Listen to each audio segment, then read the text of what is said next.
Hello, hello, hello. So, someone just left a comment on my Avoron d100 clear, the world first Avoron clear. I forgot to show the gear and the overview and stuff like that, and forgot to make the overview, so that's what this is going to be now. Now, just disclaimer, I don't have a few of the pieces that I had in that clear. I have better versions of those pieces now, because at the time, shops were bugged, and items weren't dropping that frequently, so I just struggled to replace a lot of my tier 1 gear, so quite a bit of the gear I had was tier 1. If you do it in the current version of the game, where shops are now working, items are dropping more frequently, and you can farm out things more effectively and get your character geared, you're technically going to have better results. Even though Inner Peace did get nerfed, this still functions, and it's honestly very strong. And yeah, I expect this to get nerfed eventually, because this was something I theorized as being possible very, very early on into the talent tree concepts. And yeah, it's kind of broken. But let's get over it. So, I'm going to talk about gear first, and talk about the pieces that I had at the time and the pieces I don't have anymore. So at the time, I'm going to cover the things that I was wearing that's on my character. So I had Big Head. Big Head is very, very good. 300 armor. The 40% experience gain may look like a turnoff, but trust me, you'll get experience from other ways, and this is completely fine. Black Lamp. For the Masters offers and the Legend offers, and the dice are very nice. The summon isn't that important, but the fact that it's quite a fast summon, it does help with the fact of like the archers and stuff early. It will like help you clear those out. Moving over to the amulet, I had this at the time, which is like a tier 1 amulet. You're not going to be able to get amulets like this anymore, but I don't use this anymore. There are better options that you do have available to you, which are stuff like Sacred Blood over here for the life regen and a little bit of damage scaling, or even Demon Soul for the 70%. I actually current days, I run Sacred Blood for the extra healing percent. For the extra life regen, sorry. This helps with Inner Peace. And then if we come over to Equilibrium I ran at the time, and I still run, and expect this get nerfed pretty soon. So, Equilibrium at face value doesn't sound like much. This is a tier 1 sword, so you can only get this from Act 1. But it gives a little bit of cooldown reduction, which is nice, it's fine. It helps with the something that we take in the tree, which I'll cover. And then we have area increase. This helps with our auras, because I was running Radiance and Fear. And then this also helps with the fact that it gives us Equilibrium. Whenever you get hit, gain increased heals, regenerations, life steals for a limited time. Now, this is broken because of the fact it says duration 2 seconds and heals 100%. This is affected by, this isn't affected by any duration increasing stat, but the heal percent stacks on itself.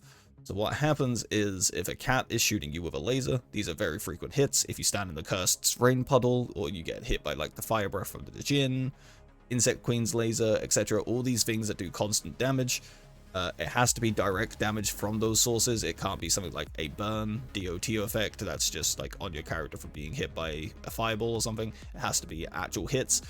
This keeps stacking. So what ends up happening is, you tank a cat laser, you go up to like 500% heal increase.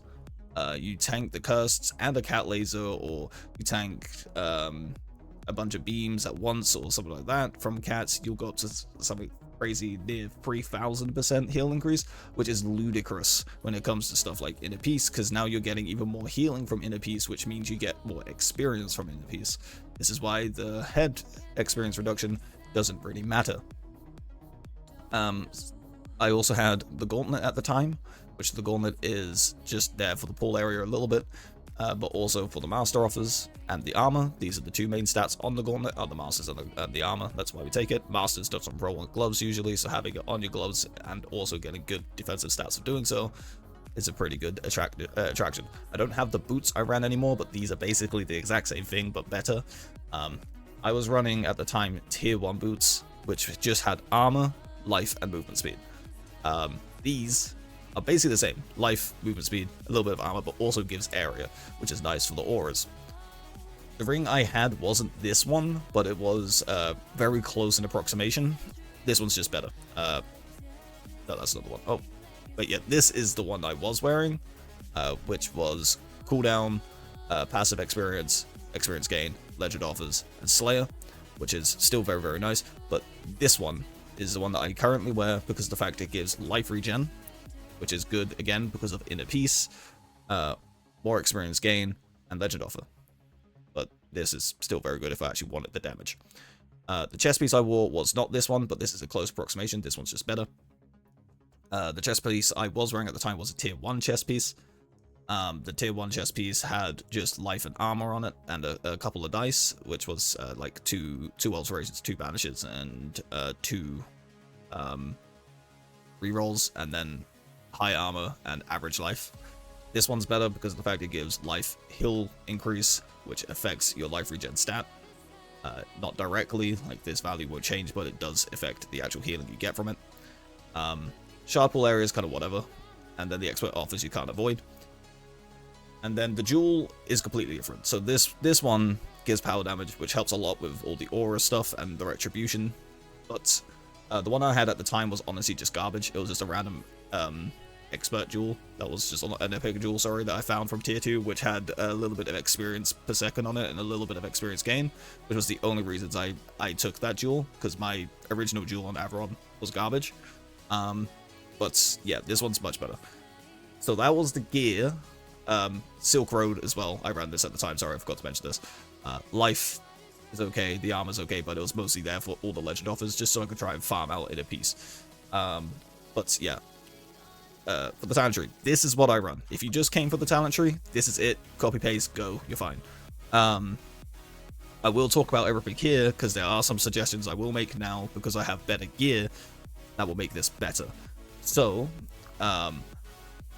armor is important because obviously armor is going to make us tankier, but also because of Vanguard. More armor we have, the more block chance we have. The more we're blocking, the more we're going to be proccing Riposte. Riposte is going to be giving us a bunch of damage because we'll get a bunch of attack speed, and basically our next attack is going to do 300% more damage. But since we have so much armor and we're blocking all the time, we're pretty much always going to have this for basically every swing. We also take Bulwark. This isn't as important anymore, but at the time, because I was using tier 1 pieces, I was relatively squishy, but in full tier 2 gear and with like better stats and stuff now, you can remove Bulwark if you wanted to, and put points like over into alterations or over into power damage here, for example. But yeah, I took the damage reduction at the time just to compensate for the fact that we didn't get gear as frequently. Coming down to the next row, 2 points into Stoicism. This is just so I could advance the tree, and 1 point into the training here. This is also so I could advance the tree. 3 points into Edge of Divinity. This is so as we're swinging at light speed because of Riposte, we're going to be stunning the healthier targets that aren't dying to auras, etc, etc. So things like the elites and the dogs and just the big guys, basically, that can do quite a bit of damage. I put 2 points into Worldly Study. This was because at the time, we had no idea what shrines were in the game. We had no idea what shrines were in Act 2. And some of the shrines we were finding were pretty darn strong. So I put 2 points into Worldly Study just so I could try and find those shrines more frequently. Nowadays, though, you could remove the points out of this and throw it over into the health regen over here, which is the better option to do to increase the healing that you get from stuff like in a piece. Then we come down into Avenger. This is mandatory. You put 4 points into this, whatever you block, you become Exalted. You get 100% increased attack damage. Now you're swinging and you're hitting harder.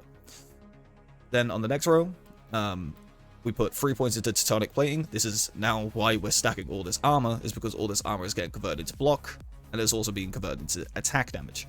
So, sorry, global damage, not attack damage. Global damage affects everything.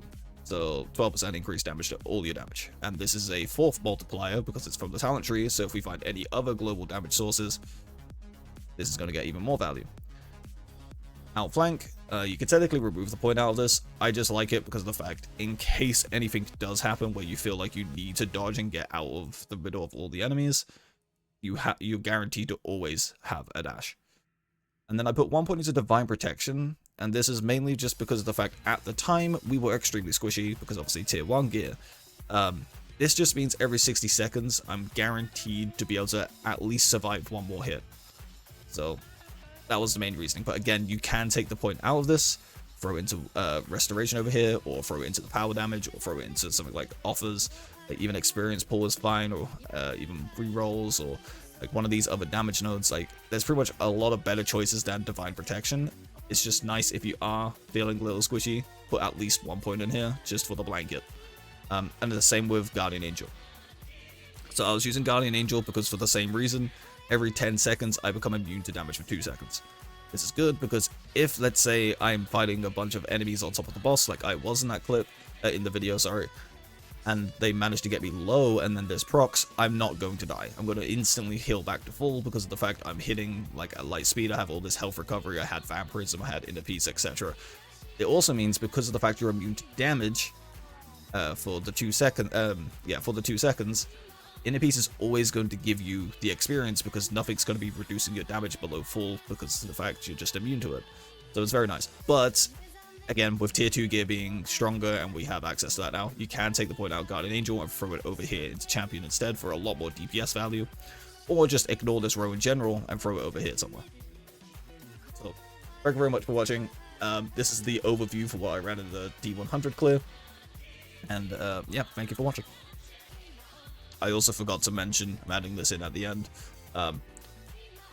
run in for the power aura increase, like increasing the area size of your powers, plus rock shield does good damage, and justice for retribution and radiance, inner peace for the healing and the experience per second. Your third god could be anyone really. Mort's very good though, because fear does quite a lot of damage.